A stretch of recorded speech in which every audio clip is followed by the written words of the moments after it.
सबको Indian first anime के बारे में तो पता चल ही गया हो, जिसका नाम है वरदान।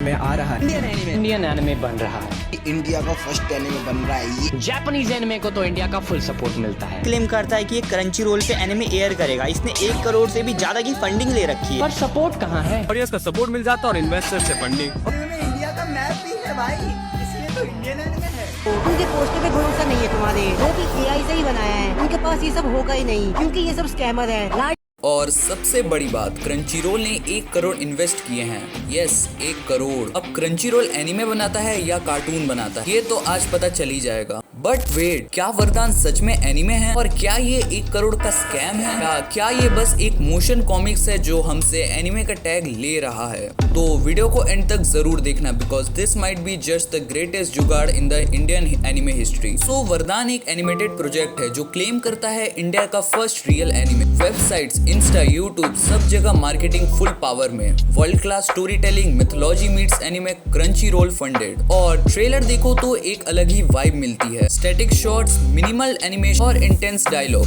सबसे पहले बात करते हैं 1 करोड़ के चक्रव्यूह की। सोशल मीडिया में एक र्यूमर फैल गया, क्रंचीरोल ने वरदान को 1 करोड़ फंड किया है। बट मैंने जब एक्चुअल सोर्स चेक किया तो क्रंचीरोल ने कोई ऑफिशियल प्रेस रिलीज नहीं दिया, ना किसी मेजर एनिमे मीडिया आउटलेट ने रिपोर्ट किया, ना फंडिंग प्लेटफॉर्म का कोई ट्रांसपेरेंसी रिकॉर्ड है। आखिर ये क्लेम का बेस क्या है? बस कुछ फालतू आर्टिकल्स और कुछ स्क्रीनशॉट्स? ब्रो, अगर कल को मैं कहूँ कि इलॉन मस्क ने मेरे यूट्यूब को फंड किया तो क्या तुम मान लोगे? 1 करोड़ का भी प्रूफ चाहिए होता है भाई। क्रंचीरोल का कोई LIC पॉलिसी तो नहीं जो सबको देते रहे। और अब आते हैं मोस्ट इम्पोर्टेंट पार्ट पे, क्या ये एनिमे है? एनिमे का बेसिक डेफिनेशन होता है Japanese style animation, smooth motion, frame by frame hand drawn scene और strong storytelling with pacing. But Vardaan में क्या है? 80% स्टिल फ्रेम्स, मिनिमल और 0 character animation, expression changes, fade in fade out, सबसे जरूरी लिप सिंक, जो कि मिस इंडिया के जैसे गायब है। भाई ये तो motion comic plus after effect का इंट्रो प्रोजेक्ट लगता है। You can't just paste anime label and fool anime fans, ये एनिमे नहीं है। चलो थोड़ा एनालाइज करते हैं वरदान के ट्रेलर का। Scene 1, hero appears, epic dialogue but background freeze है।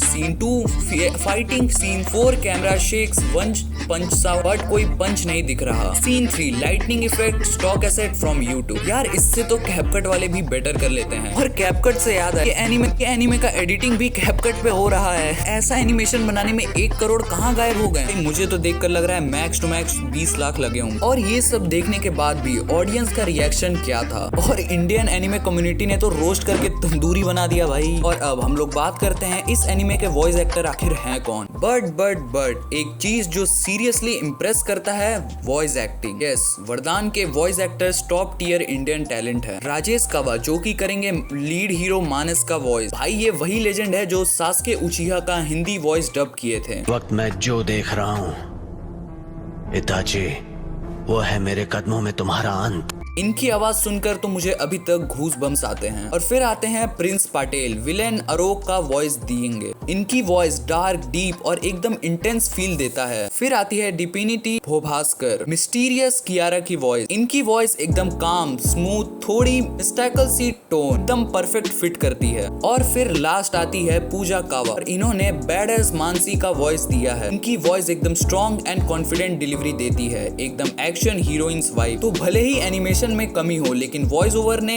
जान डाल दी है।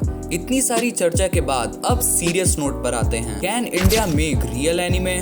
यस, बट इतना आसान नहीं है। जापान में एक एनिमे एपिसोड बनने में 3 मंथ से भी ज्यादा लगते हैं और 20+ आर्टिस्ट इन्वॉल्व होते हैं और 50 लाख से 1 करोड़ का बजट होता है। बट इंडिया में 10 लाख मिले तो भी लोग एनिमे कहकर यूट्यूब पर डाल देते हैं। स्क्रिप्ट, एनिमेशन, एडिट सब एक बंदे को करना पड़ता है, इसीलिए क्वालिटी नहीं आती, क्योंकि क्वांटिटी में सब कुछ डाल दिया गया होता है। और अब आता है truth time. Indian animation industry is under value, creators are under paid. Vision तो है लेकिन फंडिंग और एक्सपीरियंस नहीं है। तो अब सवाल आता है, क्या वरदान क्रिएटर्स ने गलत की? तो पर्सनली मेरा जवाब होगा नहीं, वो अपने ड्रीम्स फॉलो कर रहे हैं। लेकिन जब आप फॉल्स हाइप क्रिएट कर रहे हो, Crunchyroll funded Indian first anime, global anime level, और फिर जब एक आउटपुट एक कैनवास स्लाइड लगता है तो भाई लोग कहेंगे ही ना स्कैम। तो at the end of the video मैं अपना पॉइंट ऑफ व्यू रखना चाहूंगा। तो क्या वरदान एनिमे एक स्कैम है? नहीं, पर हाइप ज्यादा और आउटपुट बहुत कम था। इंडियन एनिमे एनीमे तो बन सकता है, लेकिन सच बोलकर और मेहनत दिखाकर, ना ही कि फॉल्स हाइप से। और पब्लिक को बेवकूफ मत समझो। Anime fan base is smart, loyal and hungry for quality. वरदान ने एक स्टार्ट तो लिया है, पर फ्यूचर में अगर असली एनीमे लाना है तो बजट चाहिए, पैशनेट टीम चाहिए और सबसे इम्पोर्टेंट ऑनेस्टी चाहिए। और अगर ये सब नहीं है तो इंडियन एनीमे कभी नहीं बन सकता। तो अब तुम्हारा काम है, तुम कमेंट करके बताओ क्या तुमको वरदान पसंद आया